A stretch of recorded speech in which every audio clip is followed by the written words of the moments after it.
So our next speaker is Dr. Kasturi Bhattacharjee. I don't think she needs any introduction. She is currently the current position is Kasturi Bhattacharya. The recent award, we must say, Asia Pacific Ocular Plastic and Reconstructive Surgery upcoming president you are. So congratulations, Kasturi. Thank you Your so talk, much. please. Today, I'm really very happy to speak in this course. Thank you so much, madam, for having me in this course. And more than that, everyone, is it opening? It was working, yeah. So everyone thinks that Kasturi madam always speaks on the aesthetic, but though do lots of aesthetic, like 50% of my practice is also oncology, and really happy to speak about the oncological, experience that I am having over the years. So my topic today is is this moving? Yeah, recent advances in the management of eyelid tumors. And when we look to the global map, what we see that in the Western literature, it is basically the BCC. But what Dr. Animat had already mentioned, in Asia, we have neck to neck. My voice is gone. Like since yesterday, we were so busy from morning 7:30 to night 7:30 with all the sessions. So in India or in Asia, it is basically neck to neck with both BCC and the SCC. So if we really look into the data, the Western and the Asian data shows a very great variation in both the distribution and the presentation. So these are basically the common tumors that we see in the lids, and we all know that eyelid represent approximately 5 to 10% of all the skin cancers, and this is what the percentage which is seen in the Asian countries, as has been reported in multiple literature. So what is the main mechanism of, or what is the concept of this management of eyelid tumors? It is basically the eyelid or the globe sparing to vision sparing. So there has been a paradigm shift towards the vision sparing, and the first line of management, what we say, is basically what all my previous speakers have been mentioning about the wide conservative excision of the eyelid and the orbital tumors and the reconstruction in different ways. And also we'll end up with so many complications when we use the different grafts and the flaps and other tissues. So what is the main concept today? That we go for the targeted therapies, which are the immunotherapies, and today it has become a very viable strategy for management of those tumors which are not being able to be excised, or those tumors which are much in the advanced stage. So if you look here, if we look to the management strategies, I can say this one is surgical and other is the non-surgical.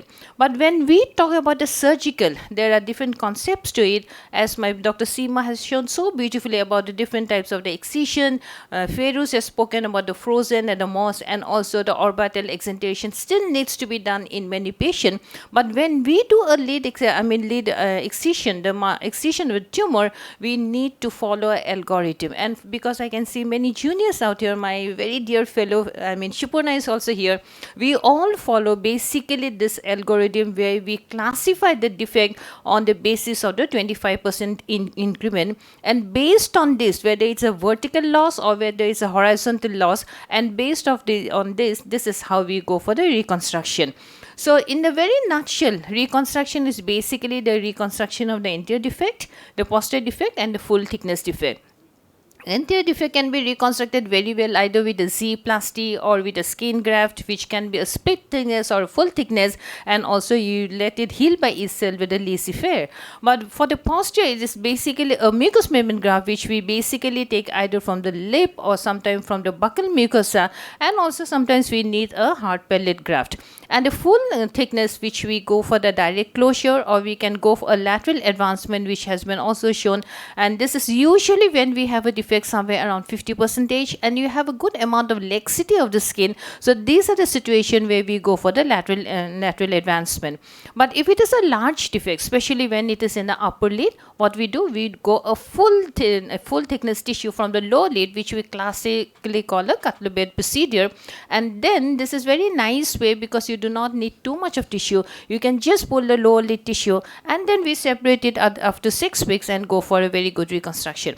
Like this is the one of the sebaceous gland carcinoma that you can see here, a 4 millimeter normal tissue has been excised along with it. But what I want to do, because this is being done by most of the surgeon, you need to reconstruct all the lamellae, whether it's a posterior lamellae, whether it's an anterior lamellae, and the best way of making the posterior lamellae is taking the tarsoconjunctiva from the other lid. So this is a graft, and I am harvesting the tarsoconjunctival graft from the other lid, and this I will use to form the posterior lamellae of my newly reconstructed eyelid. So this is a full thickness tissue that I am taking below the tarsus. I am making the cut. So you are having only the anterior lamella which is coming from the lower lid. So the posterior lamella will become, and this is what people we have been discussing about the map biopsy, which we usually do for all the sebaceous gland carcinoma, and this is the posterior lamellae that I have been taken from the other lid.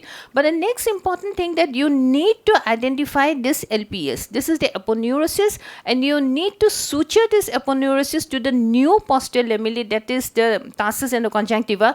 Otherwise, you might end up either with a lid retraction or sometimes even with a ptosis. So identification of the tissue, and tissue why it is so important, Chandana madam has already mentioned that identification of every tissue during the surgery is very important, and it needs to be placed in the appropriate place even during the reconstruction of every surgery. So this what we do after 6 weeks, we need to separate, and during the separation you should be very careful trying to give as better aesthetic correction as possible. And this are the patient, you can see the post-operative, not a very good picture because I was out of town, and this is the picture taken by my fellow with her phone, and these are some of the patients. I think this was during Shipurna's time if I'm not mistaken. So these are sometimes which already had been mentioned. This is a pagetoid spread, you end up cutting whole of the lid. So along with, sometimes it's not possible to get the tarsoconjunctiva from the other lid, we can also use tarsus to form the posterior lamellae, and this is some of the patient. This is one of my patient, I kept on cutting, and ultimately I have found the whole lid has been cut. So here you need to take a flap, the flap that has been taken, the Frick's flap that has been taken by the forehead, and also you can see the legophthalmos was not much following the reconstruction. So in the lower lid, the classically what we do a Hughes technique. That is what we take the posterior lamellae, the tarsoconjunctiva from the upper lid, bring it down, and the anterior lamellae is reconstructed either with a graft or a mobilization of the skin from the surrounding tissue or with a flap. So this is a Hughes technique that we do, and then we separate it after 6 weeks. Sometimes it is such a big lesion, it is not possible to have only Hughes. Then we take a periosteum, and this periosteum also forms a part of your posterior lamellae. And also sometimes we end up doing more major surgery like the mastoides, and also exenteration needs to be done, though we try our best to salvage the globe and the tissue as much as possible. But there is also, it becomes very hopeless in some situation where we do an exenteration. But herein I like to mention that exenteration is not the solution. If you do not fill the cavity with something, it really affects psychologically. Number one, the healing is so difficult. Sometimes you need to keep on cleaning this socket if it is not, or if you just give a split thickness skin graft, sometimes you need to do everyday cleaning at least for 3 to 6 months. So these are the situation what I feel that I like to do a temporalis muscle transfer, because there's a very simple way, because you have this temporalis muscle just by the side of it, you draw, and sometimes I take this vein spike to know exactly where are the vessels, and then accordingly the incision is being placed, and then you incise, take out the temporalis muscle, and this is how the temporalis muscle is being pulled and is used to fill the cavity. And this is what I do for most of the exenteration patient. I have got how many minutes more? 4, 5. Okay, a very brief about what is the recent how many minutes? Recent targeted therapies, and this is what radiotherapy has been already mentioned, but let me mention here what are the targeted therapies.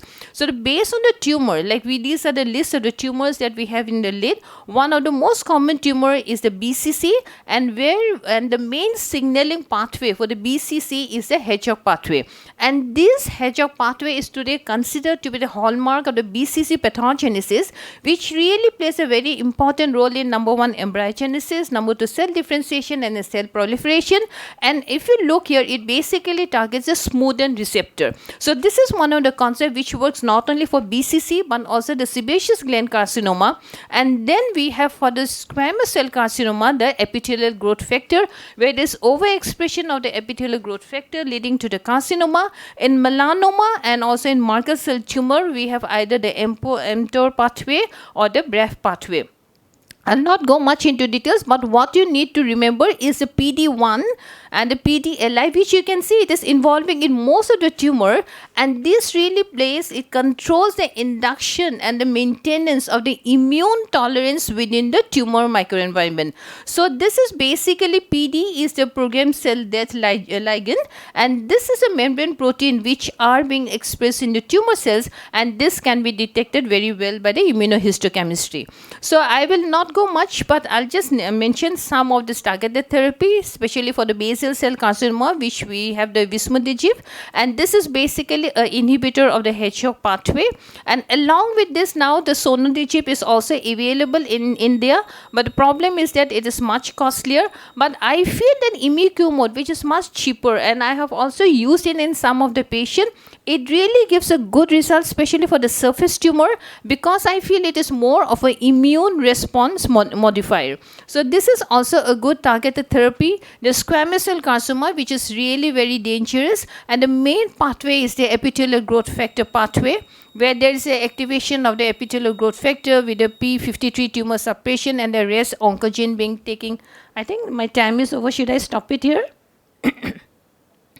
I just want to show this video how we do a map biopsy. So there are points how you do a map biopsy. You can classically, I think Dr. Seema will agree to us, we usually take the 14 points, but sometimes we end up taking the 15 points. So this is the 3 in the palpebral upper and the lower, 3 in the lid, that it comes to 12, 1 medial lateral limbus, which comes to 14, 1 in the caruncle, 15, and if you really think in maximum, we go for 17, and anything above 4 needs to be excited. So this is how we keep the tissue. We keep the tissue, and you need to mark it, and you need the reports of all these 14 to 17 points that you take in the map biopsy. So with this, I like to conclude. For the students, you take this, I think you're taking a screenshot, take this, how do we class the American Cancer Society, they take this ABCDE as a very good guideline for the diagnosis of early melanoma, and these are all the immunotherapies for the melanoma, and these are the adjunctive therapies. And now also we need some amount of cosmetic correction, where we do go for a photodynamic therapy or the IPL also in many of the late surgery, but the gold standard today is still the surgical resection with a clear margin. Thank you very much. Thank you, Dr. Kasturi. That was an elaborative talk on